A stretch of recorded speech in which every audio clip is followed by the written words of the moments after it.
अस्सलाम वालेकुम, welcome to my channel. तो आइए सुनते हैं आज की वीडियो में एक पुरअसरार कहानी। सामने वाले घर में कल एक नई फैमिली शिफ्ट हुई है। ओडिशा ने धुंध आलूद खिड़की से बाहर इशारा करते हुए कॉलिन से कहा।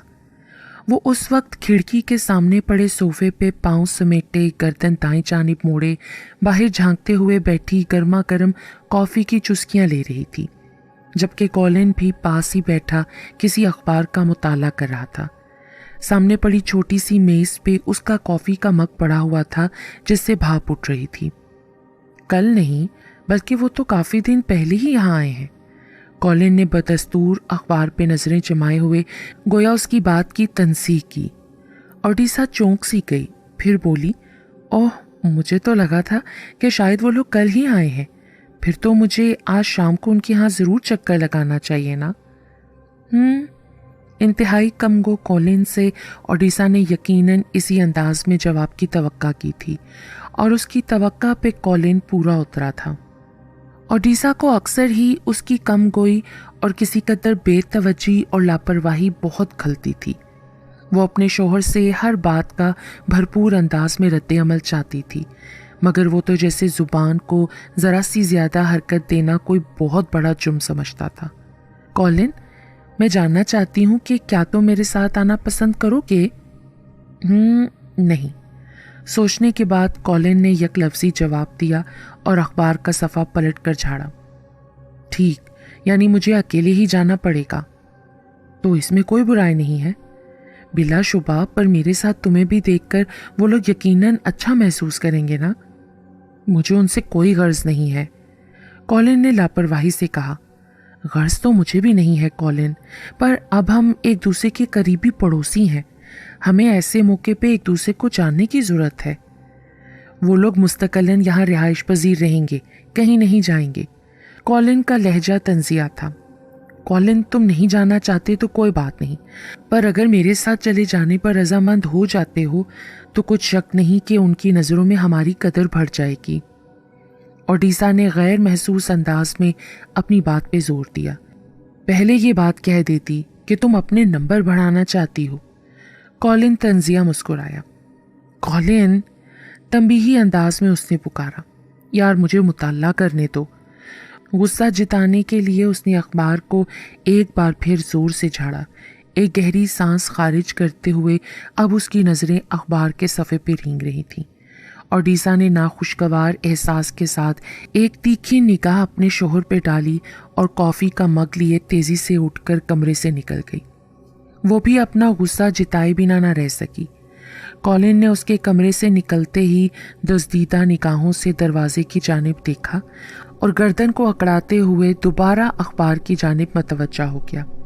शाम का वक्त था, धुंध हर जानिब फैली हुई थी।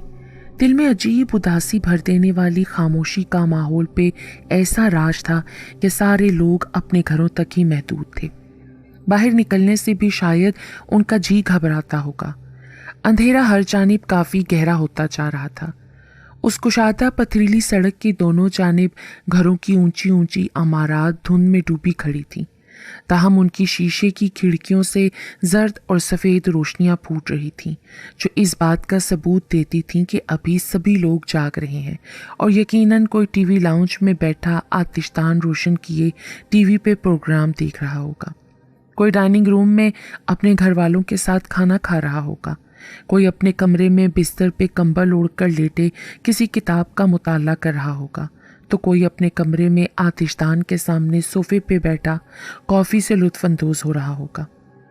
अंधेरे को कम करने के लिए सड़क के दोनों अतराफ लगे स्ट्रीट बल्ब अपनी मकदूर भर सही करते हुए सफ़ेद रोशनी फैला रहे थे। आवारा कुत्तों के भौंकने की मनहूस आवाज़ें कभी कभार उस खामोश दहशतनाक माहौल में उभरती तो अजब थरथरी बदन में दौड़ती महसूस होती। मिस्टर कॉलिन रेजिडेंसी का दाखिली लकड़ी का दरवाज़ा खुला और एक दराज कद नुस्वानी वजूद बाहर निकला। सर ऊनी टोपी में ढांपे, लॉन्ग कोट में मलबूस, हाथों में दस्ताने पहने वो दरवाज़ा बंद करके आगे बढ़ी और 2-3 सीढ़ियाँ उतर कर अब वो मुख्तसर सी पथरीली रविश अबूर करके सड़क पार कर रही थी। सामने वाली इमारत के दरवाजे के सामने रुककर उसने दरवाजे के चौखट्टे से निकलने वाली सफ़ेद रोशनी में पास ही दीवार पे लगी डोरबेल दबाई। चंद लम्हों बाद ही अंदर से जूतों की खटखट उभरने लगी और अगले ही पल दरवाज़ा खोला गया। शाम बखैर मैडम, ओडिसा ने सर को खम करते हुए मुस्कुराकर कहा। बहुत शुक्रिया बेटा, खुश आमदीद। 50 के लगभग उम्र वाली वो सालदीदा औरत खुशखल्की के साथ बोली। उसने ओडिसा को अंदर दाखिल होने का रास्ता दिया। ओडिसा अंदर दाखिल हुई। मैं आपकी आमद पे बहुत मशकूर हूँ, बूढ़ी खातून ने कहा। उसके घने स्याह घुंघराले बाल कंधों पे बिखरे थे। चेहरे पे अनगिनत झुर्रियों का जाल फैला खौफजदगी फैलाने की कोशिश कर रहा था। वो उसे अंदर अपने कमरे में ले गई जहां आतिशदान में लकड़ियां जल रही थीं। कमरे का माहौल काफ़ी गर्म और दबीज था। ओडिसा एक सोफे पे बैठ चुकी थी। बूढ़ी खातून ने कमरे का दरवाज़ा बंद किया और ओडिसा के पास ही बैठ गई। आप यकीनन सामने वाले घर से आई हैं ना? खातून ने अंदाज़ा लगाया। दुरुस्त फरमाया, मैं सामने वाले घर से ही आई हूँ। दरअसल मुझे पता नहीं था कि आप लोगों को यहाँ आए हुए कुछ दिन हो चुके हैं। मैं समझी थी कि शायद आप लोग कल ही आए हैं। ओडिसा ने गोया अपनी ताख़ीर से आमद पर एक वजह पेश की। उसकी बात पे खातून भरपूर अंदाज में हंसती। उसके हंसने से पहली बार ओडिसा को पता चला कि उस बूढ़ी औरत का जबड़ा दांतों से आरी है। उसे अजीब सी वहशत का एहसास हुआ। ओह बेटा, माजरत की कोई ज़रूरत नहीं है। तुम्हारा सिर्फ आना ही विक्टोरिया के लिए खुशी का बायस है। वो इखलासमंदी से अपना नाम लेते हुए बोली। आप लोग कुल कितने अफराद यहाँ रहते हैं? ओडिसा ने घर में महसूस हुई गैर मामूली खामोशी के पेश नज़र पूछा तो खातून बोली, मैं यहाँ अकेली रहती हूँ। अकेली? आप इतने बड़े घर में अकेली रहती हैं? ओडिसा के लिए यकीन करना मुश्किल था। बिलाशुबा, हाँ, मेरा एक बेटा है जो मुझे यहाँ छोड़कर वापस दूसरे शहर चला गया है। दरअसल वो वहाँ अपना ज़ाती हस्पताल चलाता है, वहीं मसरूफ़ रहता है। उसके बीवी बच्चे भी वहीं होते हैं ना। मेरा बेटा मुझसे तंग है, इसीलिए मुझे इस शहर में घर खरीद कर छोड़ गया। बात के अख्ताम में उसका लहजा बरसों के गम में निढाल होता महसूस हुआ। ओडिसा को उस पर बहुत तरस आया था। मुझे सुनकर वाक़तन बहुत अफसोस हुआ है। ओडिसा ने अफसोस से उस बूढ़ी औरत से कहा। शुक्रिया प्यारी लड़की, पर शायद इसी में ही बेहतरी थी, क्योंकि मैं भी अब मज़ीद अपने बेटे के साथ नहीं रहना चाहती थी। उसका रवैया बहुत बुरा था मेरे साथ। उसकी बीवी का तो बस नहीं चलता था कि मुझे मार कर मेरे टुकड़े कर डाले।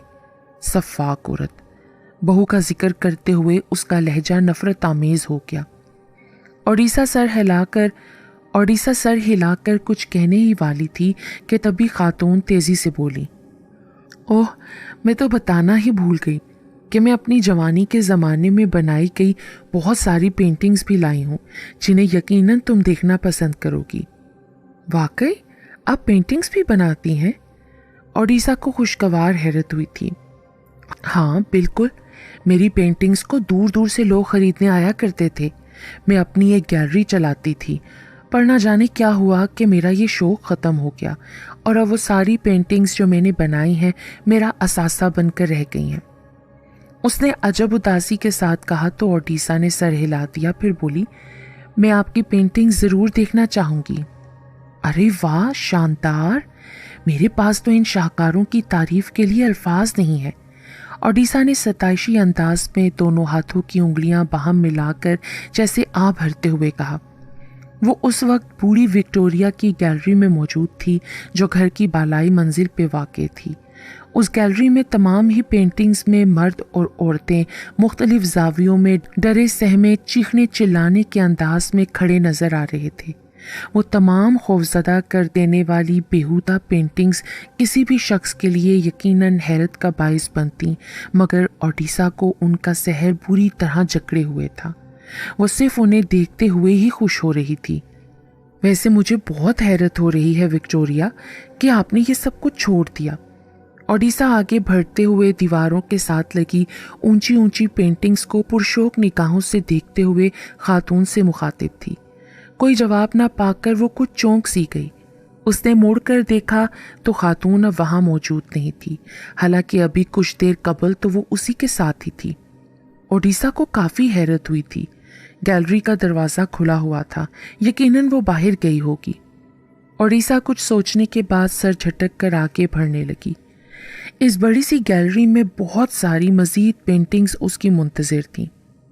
अरे देखो तो जरा, ये लड़की भी यहाँ खुद को हमेशा के लिए कैद करवाने आ गई है। एक अजनबी नस्वानी आवाज ओडिसा के कानों से टकराई तो वो बेख्तियार उछल पड़ी। आवाज उसकी दाएं जानिब से आई थी। उसने गर्दन घुमाकर देखा तो हैरान रह गई। उसके लिए अपनी आंखों पे यकीन करना मुश्किल हो गया था। उसकी दाएं जानिब वाली एक पेंटिंग में नजर आती 30 साला औरत एक जानिब रुख मोड़े किसी के साथ बोल रही थी। वो बिल्कुल इस अंदाज में मुतहरिक थी कि ओडिसा को लगा कि वो अभी फ्रेम में से निकल आएगी। यकीनन इसे किसी ने बाखबर नहीं किया है कि बूढ़ी विक्टोरिया सब लोगों को धोखे से अपनी गैलरी में लाकर उनको हमेशा के लिए सफ़ेद कागज़ पे पेंटिंग की सूरत में कैद कर देती है। एक मर्दाना आवाज़ अब उसे अपने ऐन पीछे से सुनाई थी। वो बेख्तियार पीछे पलटी। वो एक 50 साला बूढ़ा आदमी था जिसकी लंबी दाढ़ी थी। वो कदरे तासुफ से ये कह रहा था। उन बोलती जिंदा तस्वीरों को देख के ओडिसा को अपना सर चकराता महसूस हुआ। फिर ये हमेशा के लिए हमारी तरह इसी कागज में कैद होकर रह जाएगी। एक और आवाज उसे अपनी बाएं जानिब से आती महसूस हुई। उसने यकदम गर्दन बाएं जानिब घुमाई। एक 23 साला खूबरू लड़की ने गोया बूढ़े का जुमला मुकम्मल किया था। ये सब क्या हो रहा है? ओडिसा सर पकड़कर चीखी। उसके लिए ये सब मजीद बर्दाश्त करना नामुमकिन था। उसे लग रहा था कि वो अगले ही लम्हों में चकरा कर गिर जाएगी। अरे अरे, चीखो मत, वरना वो सफाक बूढ़ी विक्टोरिया आ जाएगी। उसकी आमद से कबल ही यहाँ से भाग जा, वरना तुम्हारा हाल भी हमारी तरह ही होगा। ये बात तुम्हें मालूम होनी चाहिए। एक जानिब से एक 25 साला जवान तेजी से बोला। ओडिसा ने उस जानिब देखा तो जवान के चेहरे पे हमदर्दाना तासुरात छाए नजर आए। अब हर जानिब से हर पेंटिंग में मौजूद हर फर्द बोल रहा था। कमरे में अजब भिनभिनाहट शुरू हो चुकी थी, जो हर गुजरते लम्हे के साथ बुलंद बेहंगम शोर का रूप इख्तियार कर रही थी। भाग जा यहाँ से, भागो, इससे पहले कि सफाक बुढ़िया आ जाए। क्या तुम सुनती नहीं? अरे इसे यकीनन अपनी जिंदगी प्यारी नहीं है। ये बहरी हो गई है। इसे कैद में रहना शायद पसंद है। ये पागल है, इसीलिए तो हमारी बात नहीं सुन रही। उसको दिए जाने वाले हमदर्दाना मशवरे अब इस्तेहज़ाइया जुमलों में बदल चुके थे। सारी पेंटिंग्स उसका मजाक उड़ा रही थीं। कमरे में पेंटिंग्स के अजब बिहाना कहकहे गूंज रहे थे। हर पेंटिंग में मौजूद शख्स मुतहरिक था और उस पे जुमले कस रहा था। वो खुद सर पकड़े आंखें मीचे बेख्तियार घुटनों के बल फर्श पर बैठती चली गई। उसका पूरा वजूद थरथरा रहा था। बस कर दो तुम सब, चुप हो जाओ। वो यकदम जोर से हलक के बल चीखी तो कमरे में एक पल को मौत की खामोशी छा गई, मगर अगले ही लम्हे पूरा कमरा जोरदार कहकहों से लरसने लगा। ओडिसा की समझ में कुछ नहीं आ रहा था कि आखिर ये सब क्या हो रहा है। तभी कमरे के खुले दरवाजे में बाहर से अंदर दाखिल होती जर्द रोशनी में किसी का साया नमूदार हुआ, जो आगे फैलता हुआ ओडिसा के घुटनों के बल बैठे खुद में सिमटे वजूद पे पड़ने लगा। उस साए के कमरे में उभरते ही पूरे कमरे में एक गूंज के साथ ही खामोशी छा गई। उस खामोशी में महज ओडिसा की सिसकियां लरज रही थीं। ओह तुम मासूम लड़की। आवाज पे ओडिसा ने सर उठाकर गर्दन पीछे की जानिब मोड़ी और फिर, हमने तुमसे पहले ही कहा था ना कि भाग जाओ, मगर तुमने हमारी बात ना मानी। अब तुम सारी उम्र हमारी ही तरह इस पेंटिंग में कैदी बनकर रहोगी। साथ वाली पेंटिंग से आवाज आई तो घुटनों के बल खुद में सिमटी बैठी उस लड़की ने फ्रेम में से झांकते हुए उसको देखा और तासुफ से सर झुका लिया। अगले लम्हे सारी पेंटिंग्स ओडिसा की बेवकूफ़ी पे कहकहे लगाने लगी थीं और वो सिसकने लगी।